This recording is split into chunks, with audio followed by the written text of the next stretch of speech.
Nos preparamos para el estudio de la palabra. Estamos dándole seguimiento al libro de Tito. Y en este libro, un libro prácticamente de apenas 3 capítulos, pero nos hemos dado cuenta que nos cuesta trabajo avanzar, porque cada vez tropezamos con un texto que merita toda nuestra atención y que se le dedique toda la noche de estudio. Porque son temas muy importantes y de eso se trata. Versículo, porque hoy el estudio está basado en un solo versículo que menciona posiblemente el tema más valioso, alentador para el hombre. Toda una buena noticia. Qué triste que hay veces es mal interpretada. Es una noticia que trata sobre nuestra salvación. Hoy vamos a estar hablando de la gracia de Dios. Y de eso se trata el versículo 11 del capítulo 2 de Tito. Tito, capítulo 2, versículo 11.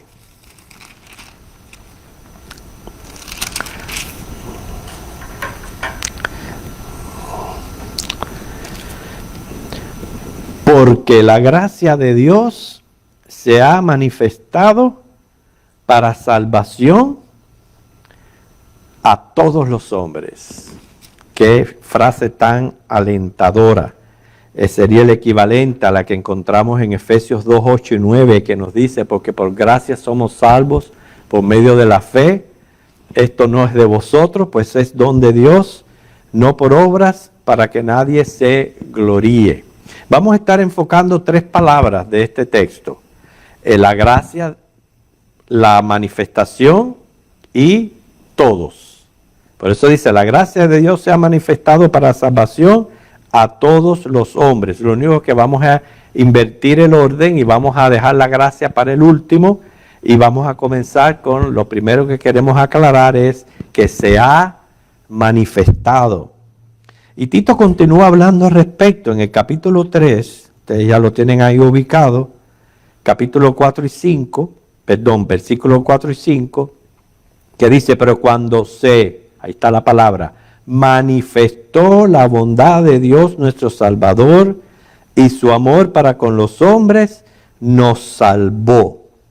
No por obras de justicia que nosotros hubiéramos hecho, sino por su misericordia, por el lavamiento de la regeneración y por la renovación en el Espíritu Santo. Luego eso va a ser tema de estudio más adelante, pero vemos aquí que cómo fue manifestada. Es una manifestación del amor de Dios. Casi siempre el amor de Dios se entiende de varias maneras. Primero, gracia, misericordia y longanimidad o paciencia. Son las 3 manifestaciones del amor de Dios.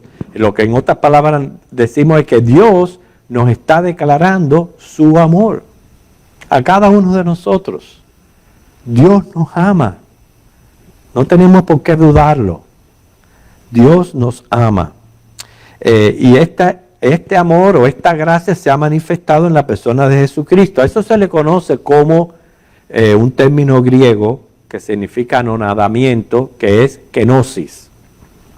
Precisamente por no comprender este concepto de kenosis, tristemente muchos han caído en sectarismo al no entender la naturaleza y la misión del Hijo de Dios.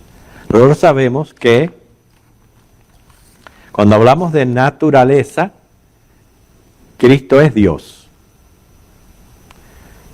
Dios hombre. Esa es su naturaleza. Es Dios, Dios hombre.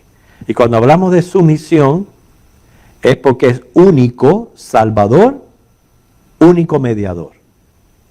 Y si no tenemos ese concepto, cualquier opinión que tengamos diferente, ya entramos a calificarnos como falsa religión o secta.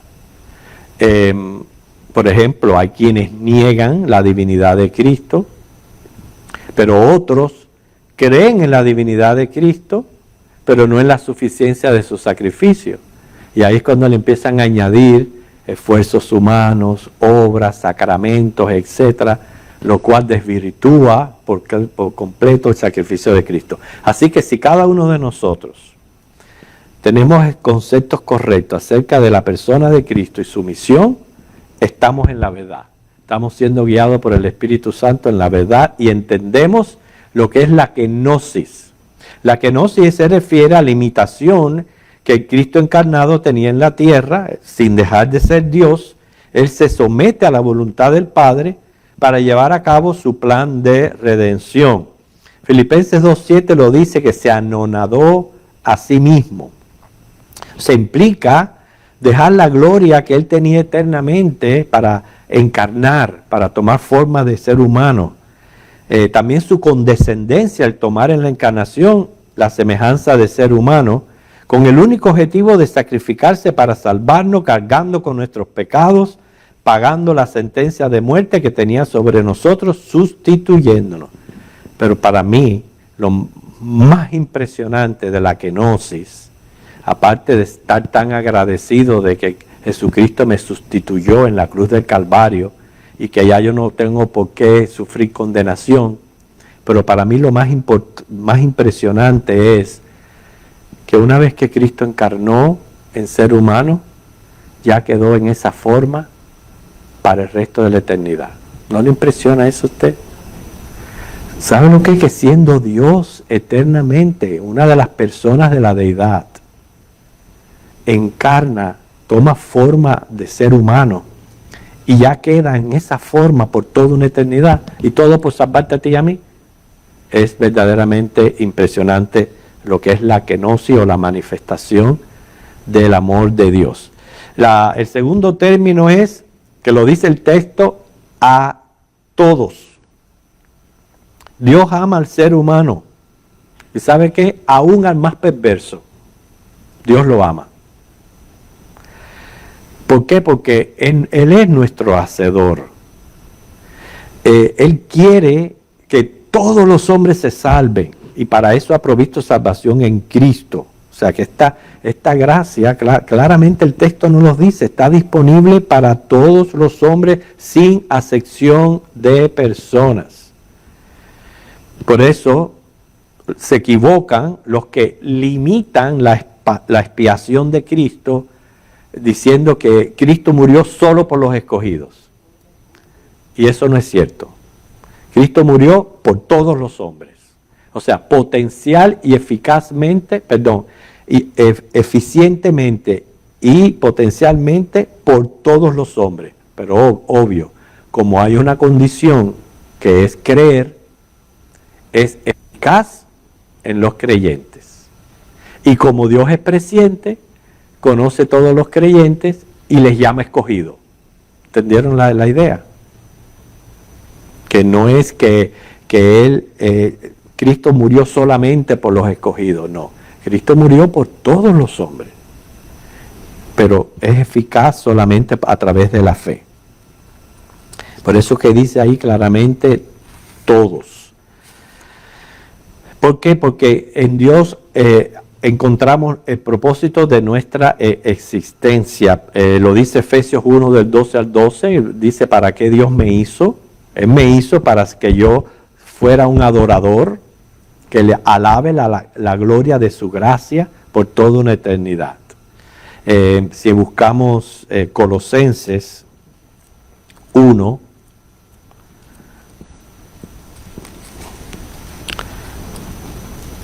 y es algo que también usted puede encontrar en Romanos 11:36, pero por el momento vamos solamente a leer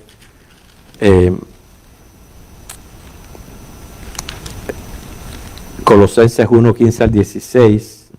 Dice, Él es la imagen del Dios invisible, primogénito de toda creación, porque en Él fueron creadas todas las cosas, las que hay en los cielos, las que hay en la tierra, visibles e invisibles, sean tronos, sean dominios, sean principados, sean potestades. Y aquí viene todo, dice, fue creado por medio de Él y para Él. Cuando dice todos, es toda la raza humana. Todo fue creado por Él y para Él. Aquí encontramos tres preposiciones, son partículas invariables en la gramática, que lo que hacen es unir palabras o frases, y podemos entender el propósito del cual, por qué yo existo y por qué estoy incluido en ese todos. Primero, la primera preposición es de. De denota el material con que está hecha una cosa, posesión o pertenencia. También indica origen, destino o finalidad. Entonces lo que a mí me interesa de esta preposición es que Dios es mi fuente de origen. Por Él yo existo. Él me trajo a mí a la existencia. También está la preposición por. Y por determina tránsito, lugar, causa, motivo, medio, modo de ejecutar una cosa. Si lo voy a resumir, entonces Dios es mi causa, mi hacedor, quien me formó en el vientre de mi madre. Es Dios.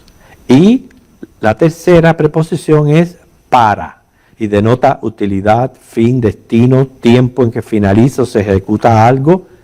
Por tanto, Dios es la razón y el sentido de mi existencia. Yo existo para adorarlo. Entonces tenemos que entender, hermanos, que Dios trae a los seres humanos al mundo, todos con el mismo propósito, que sean de, por y para Cristo. Todos. Lo que sucede es que no todos creen, y es por eso que después en Romanos encontramos que siendo todos un mismo vaso, creados de la misma materia, unos sirven y otros no sirven. ¿En qué sentido no sirven? No adoran a Dios, no alaban a Dios, no sirven a Dios, y es en ese sentido que no sirve. Hay un concepto que yo elaboré, lo he dicho y lo he comentado en otras ocasiones, pero vale la pena repetirlo, que es, le llamé las 3D. ¿Cuántos se recuerdan de las 3D? ¿No? Ajá. Ahí la tienes casi ahí. Deseo.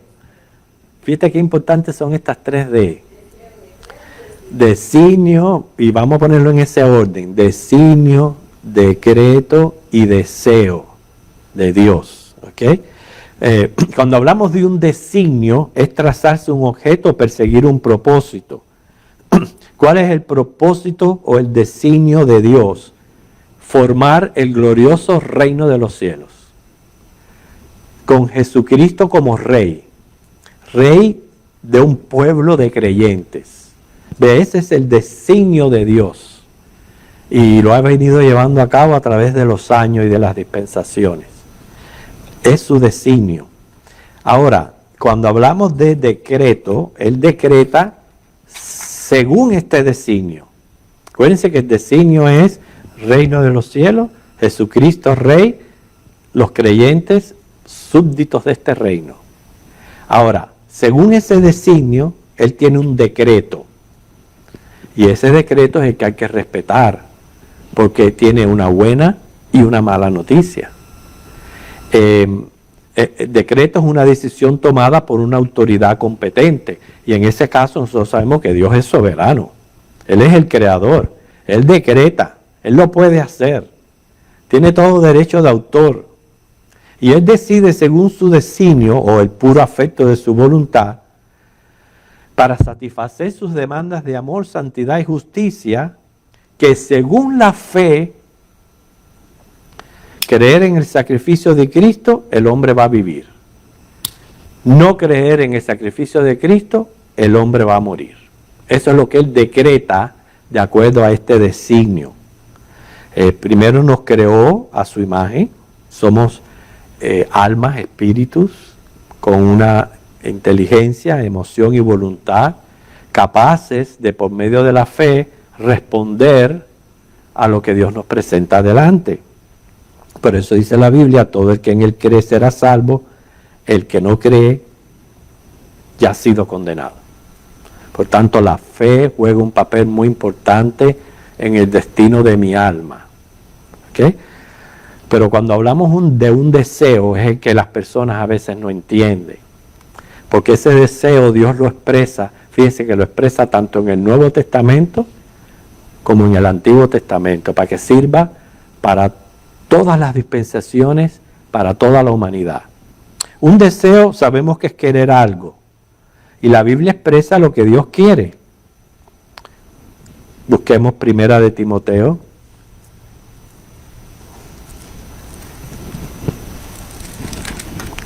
Primera de Timoteo capítulo 2, 3 y 4.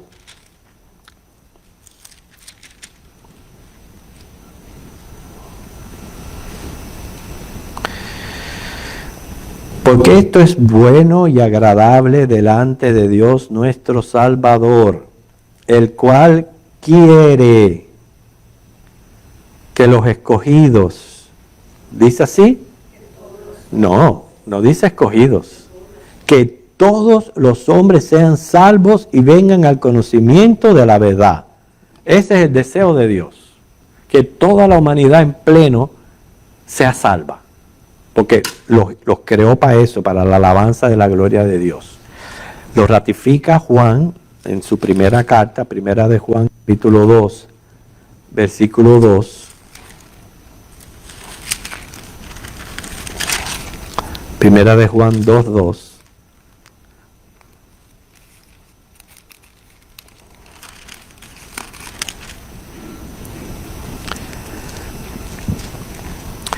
Y Él es la propiciación por nuestros pecados. Pero mira cómo lo aclara. Y no solamente por los nuestros, sino también por los de todo el mundo. O sea que lo que está diciendo ahí la Biblia es que Jesucristo potencialmente puede salvar a toda la humanidad. Pero como condicionante está la fe. Y si tú no quieres creer, pues no puedes ser salvo. El caso es que Dios no hace acepción de personas. Esa es una verdad también expresada en el Antiguo Testamento. No lo vamos a buscar, pero sí escuchen, porque Ezequiel 18:32 expresa también este deseo de Dios. Dice, porque no quiero la muerte del que muere, dice Jehová el Señor, convertíos pues y viviréis. Y también en Ezequiel 18, versículo 4 y del 20 al 24, él expresa el decreto. Por eso tenemos que aprender a diferenciar uno del otro. En cuanto al decreto, él dice, el alma que pecare morirá.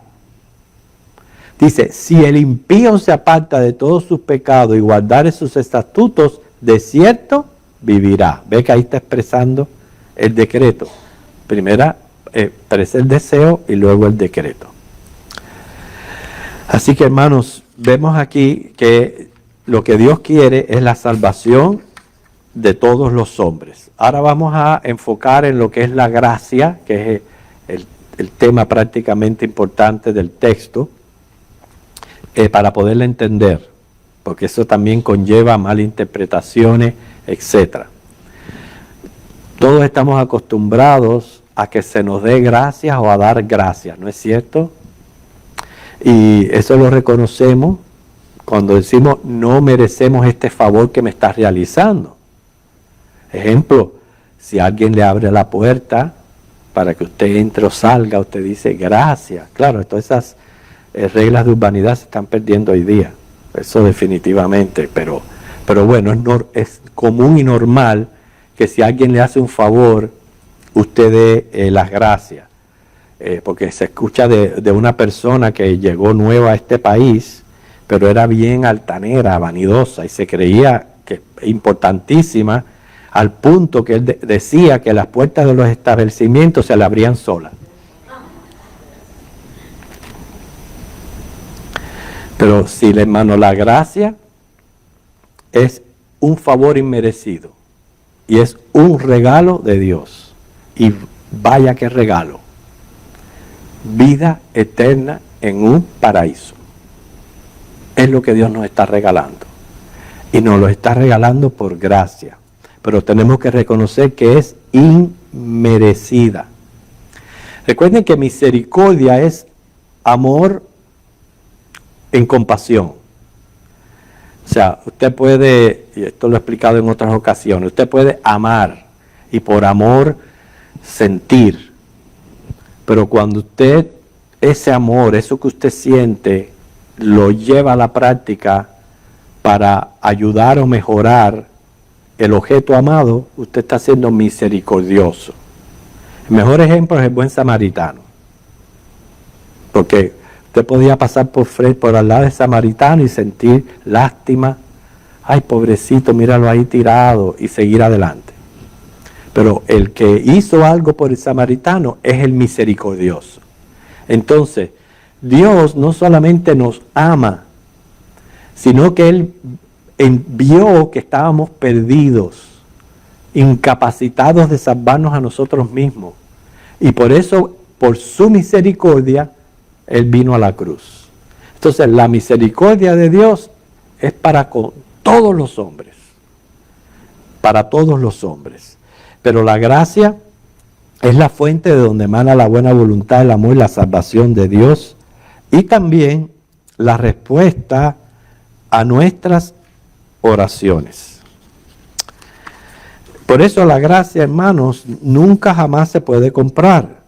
Si fuera diferente ya no sería gracia. Cuán equivocado estuvieron el sistema católico a través de indulgencias que por años y años y años cobraban favores, vendían el perdón de los pecados, garantizando la salvación del alma por dinero.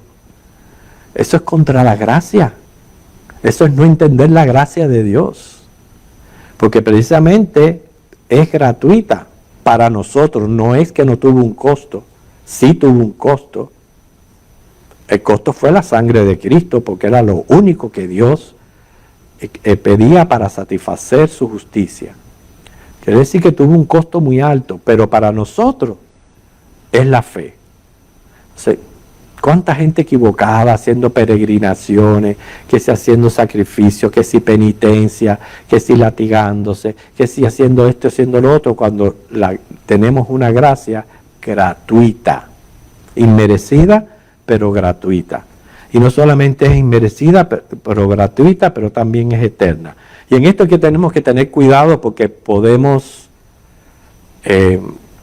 cometer errores nosotros los cristianos. Y le voy a contar, orando. Ay, Señor, cura fulanita, mira que ella es una fiel miembro. Mira que ella te sirve todos los días, que no se pierde un domingo. Mira que ella es tan buena con los demás. ¿Qué usted está escuchando en eso? Usted está escuchando, usted está poniendo méritos, y esos méritos, en vez de ser una rogativa y un clamor, es una exigencia y una demanda. Es como diciéndole a Dios, tienes que ayudarla, tienes que responder sus oraciones porque es así, es así. Eso no es gracia, para nada. Hermano, la gracia no solamente es con relación a nuestra salvación, pero es también a los tratos de Dios a diario. Cuando nosotros oramos, y lo hacemos con toda certidumbre de fe, nos estamos confiando a un Dios bueno, a un Dios poderoso, a un Dios que va a ejercer voluntad, pero a un Dios que hay veces, como a Pablo, le va a decir, bástate mi gracia. Como diciendo, fíjate, bástate mi gracia, analice eso. Bástate mi gracia.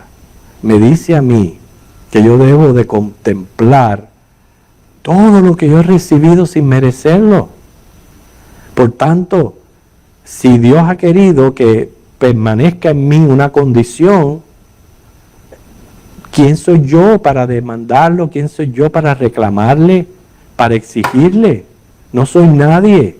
Porque precisamente por los sufrimientos que podamos pasar en este mundo, nos está mostrando la diferencia que va a ser esa vida en la eternidad, donde sí ya no vamos a tener sufrimiento.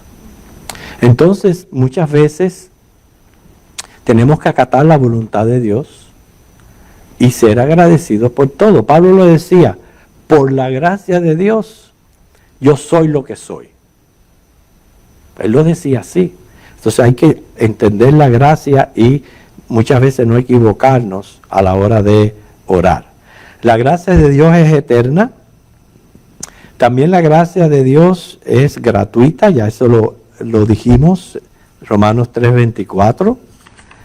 Y la gracia de Dios viene a ser soberana. ¿En qué sentido? Porque es aquí donde se confunden las personas pensando de que la gracia es irresistible, y eso es una equivocación por completo.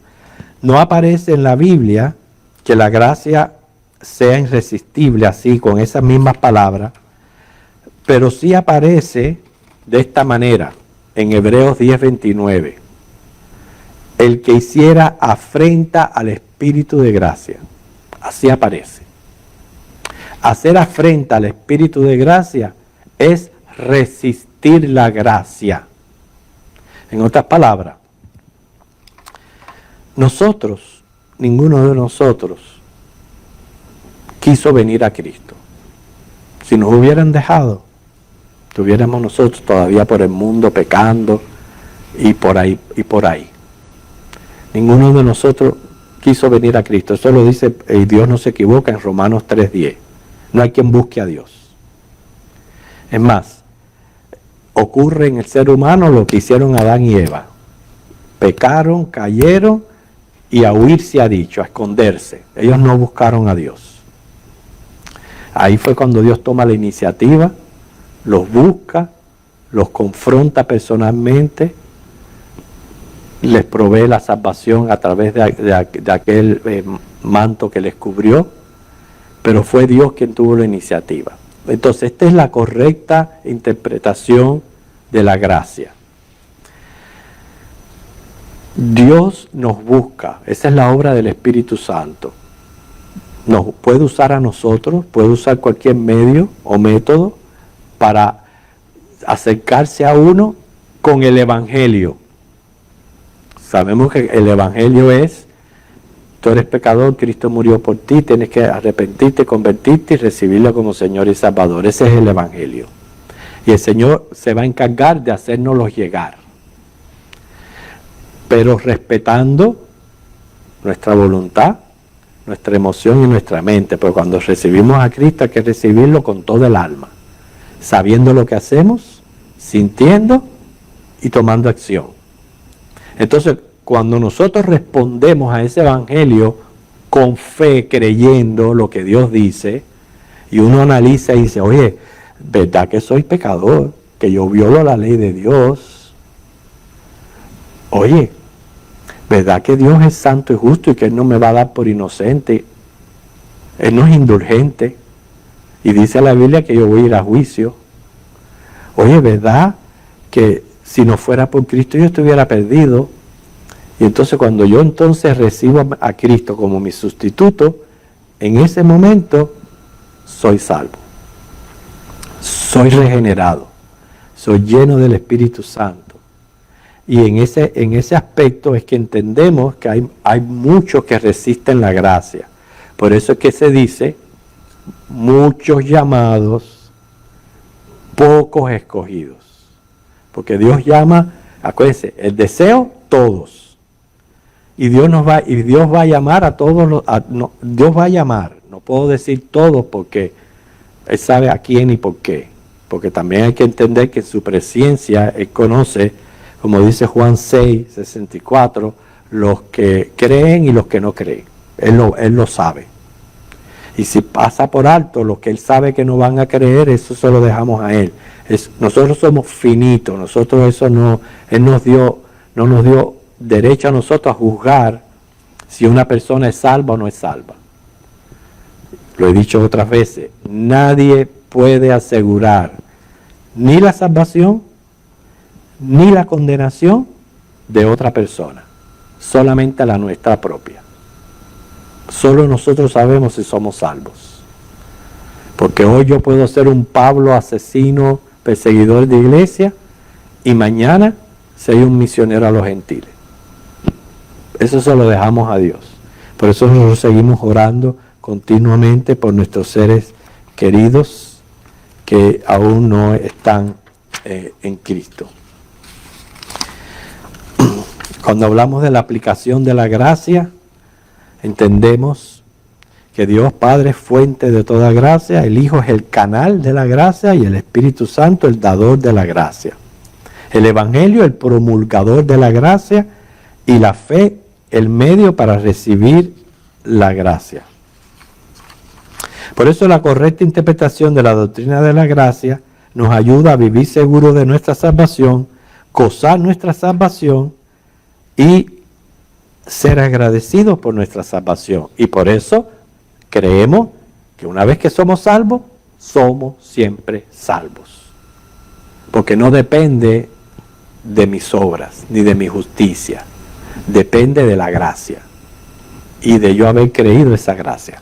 Quiero terminar con una ilustración que va a involucrar las tres palabras justicia, misericordia y gracia.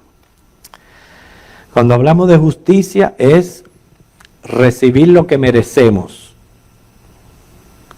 Entonces, ¿somos o no somos pecadores? ¿Qué ustedes dicen? ¿Lo somos? Entonces, ¿qué merecemos? Ser juzgado, muerte, condenación, infierno. Para eso sería justicia y se haría justicia.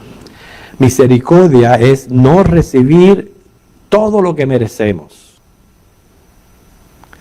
Pero gracia es recibir lo que no merecemos. Y lo podemos ver a través de una ilustración de un padre con un hijo. Dice que cierto hijo fue muy desobediente a su padre. El padre lo confronta por su comportamiento y le dice que por desobedecer eso va a tener consecuencias y tiene que castigarlo para que se cumpla la justicia. Y le dice, esto me va a doler más a mí que a ti, pero te voy a dar 10 palmadas para que aprendas justicia. Fuiste desobedientes, mereces castigo, te voy a dar 10 palmadas. Y el niño recibe lo que merece, pero cuando llega a 8, el padre para. Y el niño pregunta, no me has dado 10, sino 8, te faltan 2, eso no es justicia. Hijo, yo he combinado justicia con misericordia. O sea, te he dado lo que merecías, pero no todo lo que merecías. He decidido enviarte al cuarto por un día y que no salgas hasta que hayas reflexionado en lo que hiciste. Todo un día. Pero una hora más tarde, el padre va al cuarto y le toca la puerta y le dice al hijo, hijo, voy a comprar helados, ¿quieres ir conmigo? El hijo responde, ¿para qué voy a ir y verte a comer helado? Además estoy aquí encerrado. No, el helado es para ti. ¿Y quién va a pagarlo? Yo voy a pagarlo, pero yo no lo merezco. Bueno, hijo, a eso se le llama gracia, recibir lo que no merecemos. Esa es una ilustración que combina justicia, misericordia y gracia. Es verdaderamente un tema importantísimo para nosotros los cristianos, para que podamos gozar de la seguridad de nuestra salvación, hermanos. Que el Señor les bendiga.